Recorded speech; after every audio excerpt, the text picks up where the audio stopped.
ସୁନା ବେଶରେ ମା ମଙ୍ଗଳା ଭକ୍ତଙ୍କୁ ଦେଲେ ଦର୍ଶନ। ଚଳିତ ମାସ ଚୈତ୍ର ମାସ ଦ୍ୱିତୀୟ ମଙ୍ଗଳବାରଠୁ ଆରମ୍ଭ ହୋଇଯାଇଛି ପୁରୀ ଜିଲ୍ଲା କାକଟପୁରର ଅଧିଷ୍ଠାତ୍ରୀ ଦେବୀ ମା ମଙ୍ଗଳାଙ୍କ ପୀଠରେ ପ୍ରଥମ ଚୈତ୍ର ପାଳିଯାତ୍ରା। ରାତ୍ର 3 ଘଟିକା ସମୟରୁ ମାଙ୍କର ଦ୍ୱାର ଫିଟାଯାଇ ମଙ୍ଗଳ ଆଳତି ମୈଲମ ସ୍ନାନ ମାର୍ଜନା ସମ୍ପନ୍ନ ହେବା ପରେ ମାଙ୍କୁ ବେଶ କରାଯାଇଛି। ମାଙ୍କୁ ପାଟବସ୍ତ୍ର ସୁନା ରୂପା ଅଳଙ୍କାରରେ ଚନ୍ଦନ ଲଗାଇ ରାଜରାଜେଶ୍ୱରୀ ବେଶ କରାଯାଇଛି। ଭୋର 5 ଘଟିକାରୁ ସାହାଣ ମେଲା କରାଯାଇ ମାଙ୍କ ନିକଟରେ ବଲ୍ଲଭ ଭୋଗ ସମର୍ପଣ କରାଯିବା ପରେ ଭକ୍ତମାନଙ୍କ ଦର୍ଶନ ଆରମ୍ଭ ହୋଇଛି। କେବଳ କାକଟପୁର କି ପୁରୀ ଜିଲ୍ଲା ନୁହେଁ, ଓଡ଼ିଶା ରାଜ୍ୟର ପ୍ରତ୍ୟେକ କୋଣ ଅନୁକୋଣରୁ ଭକ୍ତମାନଙ୍କ ଭିଡ଼ ଲାଗିଛି ଆଜି ମା ମଙ୍ଗଳାଙ୍କ ପୀଠରେ। ମନ୍ଦିର ପ୍ରଶାସନ ଓ କାକଟପୁର ପୋଲିସ ସହାୟତାରେ ଆଜି ମାଙ୍କ ନିକଟରେ ଶୃଙ୍ଖଳିତ ଦର୍ଶନ ପାଇଁ ସ୍ୱତନ୍ତ୍ର ବାରିକେଡ୍ ବ୍ୟବସ୍ଥା କରାଯାଇଛି। ଧାଡ଼ି ଦର୍ଶନରେ ଭକ୍ତମାନେ ମାଙ୍କୁ ଦର୍ଶନ କରିଛନ୍ତି।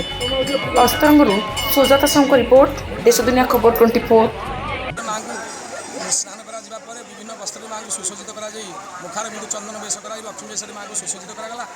ସୁସଜ୍ଜିତ କରିସାରିଲା ପରେ ତାପରେ ମାଙ୍କର ସୂର୍ଯ୍ୟ ପୂଜା ବର୍ତ୍ତମାନ ଅନୁଷ୍ଠିତ ହେଲା। ସୂର୍ଯ୍ୟ ପୂଜା ସରିଲା ପରେ ମାଙ୍କ ମନ୍ଦିରରେ ଥିବା ଜଗନ୍ନାଥ ମୂର୍ତ୍ତି ବା ବର୍ତ୍ତମାନ ତାଙ୍କ ପାଖକୁ ରାଧାକୃଷ୍ଣ ତାଙ୍କର ମଦନ ମୋହନ ତାଙ୍କୁ ସେ ଅଣାଯାଇକି ଅନ୍ନ ଧୂପ କରିସାରିଲା ପରେ ମାଙ୍କର ଖେଚୁଡ଼ି ଧୂପ ହେଲା। ମାଙ୍କ ଖେଚୁଡ଼ି ଅନ୍ନ ଡାଲି ତରକାରୀ ମାଙ୍କୁ ଭୋଗ ଲାଗିସାରିଲା ପରେ ସାହାଣ ମେଲା ଦର୍ଶନ ହେଲା।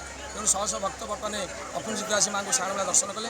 ଦର୍ଶନ ବର୍ତ୍ତମାନ 12ଟା 1 ପର୍ଯ୍ୟନ୍ତ ଚାଲିବ। ତାପରେ ମାଙ୍କର ଘଟ ପାଟୁଆ ନାଚ, ଘଟ ତୋଳିକିରି ମାଙ୍କର ପ୍ରାଚୀନ ନଦୀରୁ ପାଟୁଆମାନେ ଘଟ ତୋଳିକିରି ତାପରେ ଆସିକି ଏଠି ବର୍ତ୍ତମାନ ମାଙ୍କର ଆଜ୍ଞାମାଳ ନେଇ ବର୍ତ୍ତମାନ ତାଙ୍କର ପାଟୁଆ ନାଚ ଆରମ୍ଭ କରିବେ। ସେହି ସୁଯୋଗରେ ବର୍ତ୍ତମାନ ମାଙ୍କ ଦ୍ୱିତୀୟ ପ୍ରଦୀପ ଅନୁଷ୍ଠିତ ହେବ।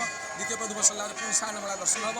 ତାପରେ ମାଙ୍କର ଦିନର ଶେଷ ଭୋଗ 4:30ରୁ 5 ଭିତରେ ପରେ ମାଙ୍କୁ ସାମାନ୍ୟ ପହଡ଼ ଦେଲା ପରେ 6ଟା ବେଳକୁ ମାଙ୍କର ବର୍ତ୍ତମାନ ମନ୍ଦିର ଖୋଲାଯିବ। ମନ୍ଦିର ଖୋଲା ଆସିବା ପରେ ମାଙ୍କର ସନ୍ଧ୍ୟା ଆରତି କରାଯିବ। ସନ୍ଧ୍ୟା ଆରତି ସରିଲା ପରେ ମାଙ୍କର ମହାସ୍ନାନ ବେଶ ଗୋଟେ ସ୍ୱତନ୍ତ୍ର ରହିଛି ପରମ୍ପରା, ଯିଏକି ବର୍ତ୍ତମାନ ସମସ୍ତ ପାଳିଯାତ୍ରାରେ ମଙ୍ଗଳବାର ଦିନ ଗୋଟେ ମାନେ ତାଙ୍କର ସ୍ନାନ ଯାତ୍ରା ହୁଏ। ତାପରେ ମାଙ୍କର ଭାଗବତ ପାଠ କରାଯାଏ। ଭାଗବତ ପାଠ କରିସାରିଲା ପରେ ମାଙ୍କର ରାତିର ଅନ୍ନ ଧୂପ ଅନୁଷ୍ଠିତ ହୁଏ। ଏଥିରେ ଅନ୍ନ ଡାଲି ତରକାରୀ ଦହି ପଖାଳ ପିଠା ଭୋଗ ଇତ୍ୟାଦି ବିଶେଷ ଭୋଗ କରାଯାଏ। ସେ ସରିଲା ପରେ ଗୀତ ଗୋବିନ୍ଦ ପାଠ କରାଯିବ। ଗୀତ ଗୋବିନ୍ଦ ସରିଲା ପରେ ମାଙ୍କର ବଡ଼ସିଂହାର ବେଶ। ବଡ଼ସିଂହାର ବେଶରେ ବର୍ତ୍ତମାନ ମାଙ୍କର ସ୍ୱତନ୍ତ୍ର ନୀତିକାନ୍ତି ବେଶ ରହିଛି। ମା ଆଉ ଟିକେ ବେଶ ହୁଅନ୍ତି। ବେଶ ସରିଲା ପରେ ବହୁତ ଭଲ ଲାଗିଲା। ମାଙ୍କର କୃପା ବହୁତ ଭଲ। ମୁଁ ମାଙ୍କ ପାଖକୁ ଯାଉ ବ୍ରାହ୍ମଣ ମହାତ୍ମ ଗୋଟେ ନାଲି ମନ୍ଦାର ଫୁଲଟେ ଦେଇଦେଲେ। ସେଇଥିରେ ମୋତେ ବହୁତ ଖୁସି ଆଉ ଶାନ୍ତି ଲାଗିଲା। ଆଉ ମାଙ୍କର ତ ବହୁତ କୃପା ଅଛି, ଆଉ ଅଧିକ କ'ଣ କହିବି, ସମସ୍ତେ ଜାଣିଛନ୍ତି। କେତେବେଳୁ ଆସିଲେଣି? ଆଜି ଓଷା କରିଛନ୍ତି, କେମିତି କ'ଣ ଦର୍ଶନଟା କେମିତି ଲାଗିଲା? ବହୁତ ଭଲ ଲାଗିଲା ଦର୍ଶନ।